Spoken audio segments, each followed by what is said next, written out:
ഒറ്റ ചോദ്യമുള്ളൂ. ഇണ്ടാ മുന്നണിയുടെ രണ്ടുപേര് ഇവിടെ ഉണ്ടല്ലോ. ഇണ്ടാ മുന്നണിയുടെ രണ്ടുപേര്. ഇണ്ടാ മുന്നണി അതെന്താ പറഞ്ഞത്? എന്തുകൊണ്ടാ പറഞ്ഞത്? ഒരു നേതാവ് ഇവിടെ പറഞ്ഞായിരുന്നു, ആദ്യം പ്രതിപക്ഷത്തെ ബഹുമാനിക്കാൻ പഠിക്കണം. ഒരു മുന്നണിയുടെയാണ് രണ്ടുപേര്. അത് പോട്ടെ, അതല്ല ഞാൻ പറയുന്നത്.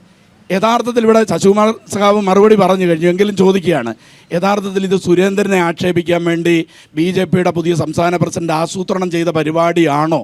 അതുകൊണ്ടാണോ ഇരുമുടിക്കെട്ട് വലിച്ചെറിഞ്ഞ വിഷയം എടുത്ത് ചർച്ചയ്ക്കിട്ടത് എന്നൊരു സംശയം എനിക്കുണ്ട്. അല്ല, ആരാണ് ഇരുമുടിക്കെട്ടോ? അല്ല, അങ്ങനെ അടിസ്ഥാനരഹിതമായ ആരോപണങ്ങൾ ഉന്നയിച്ചു പോകരുത്. അല്ലല്ല, നിങ്ങളുടെ പോലീസ് പോലീസ് കെ സുരേന്ദ്രനെ വലിച്ചിഴച്ചപ്പോൾ അദ്ദേഹത്തിന്റെ തോളത്തിരുന്ന ഇരുമുടിക്കെട്ട് താഴെ വീണു എന്നുള്ളത് സത്യമാണ്. അതിനെ വലിച്ചിഴക്കലായൊക്കെ CPM-കാർക്ക് തോന്നുന്നത് നിങ്ങളുടെ കണ്ണിന്റെ കുഴപ്പമാണ്. എന്തുകൊണ്ട് CPM-ന്റെ പോലീസ് പിണറായി കെ സുരേന്ദ്രനെതിരെ 700 കേസുകൾ എടുത്തല്ലോ? എന്തേ തൂക്കിക്കൊല്ലാതിരുന്നത്? 700 കേസുകളുണ്ട്. അദ്ദേഹം ഇന്ന് കേരളത്തിലെ മുഴുവൻ കോടതികളിലും കയറി ഇറങ്ങുന്നുണ്ട് ഈ വിഷയത്തിന്റെ പേരിൽ. ആരാണ് ഇരുമുടിക്കെട്ട് വലിച്ചെറിഞ്ഞത്? നിങ്ങളുടെ പോലീസ് വലിച്ചെറിച്ചു.